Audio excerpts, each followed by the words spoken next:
cassation du 5 mai dernier, des précisions donc apportées par la Cour de cassation sur la notion de cadre dirigeant, au niveau de la définition donc que nous donne la Cour. Les faits là étaient les suivants.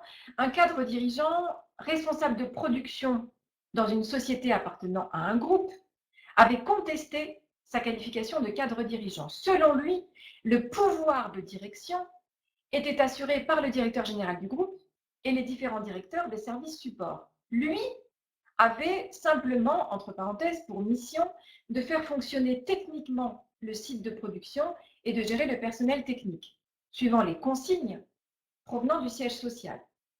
Selon lui, il ne détenait pas en réalité le pouvoir de direction. Donc, question bien sûr posée au juge, ce salarié entrait-il dans la catégorie des cadres dirigeants? Là encore, je vous donne la définition donnée par le Code du travail, un petit rappel de la notion de cadre dirigeant. Voilà la définition donnée par le L 3111-2 du Code du travail. Il s'agit des cadres auxquels sont confiées des responsabilités dont l'importance implique une grande indépendance dans l'organisation de leur emploi, qui sont habilités à prendre des décisions de façon largement autonome et qui perçoivent une rémunération se situant dans les niveaux les plus élevés des systèmes de rémunération pratiqués dans l'entreprise ou dans l'établissement. Donc, d'après vous, par rapport à ces quelques informations que je vous donne, s'agissant donc des faits dans cette affaire, ce salarié pouvait-il valablement être considéré comme cadre dirigeant ou non? Dites-moi, oui ou non?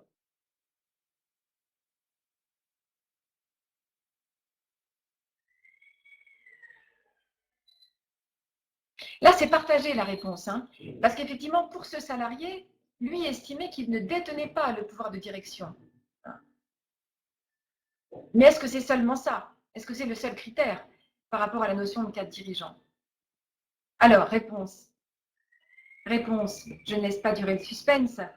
Réponse, pour la Cour de cassation, ce salarié entrait bien dans la qualification des cadres dirigeants. Et voilà ce que relève précisément la Cour de cassation. La fiche de poste de cette personne précisait qu'il était chargé d'élaborer, de proposer et de mettre en place la stratégie industrielle. Il percevait le salaire le plus élevé de l'entreprise. Il représentait la direction auprès des institutions représentatives du personnel, des administrations et en général auprès de tous les tiers, sous la seule autorité du président de la société.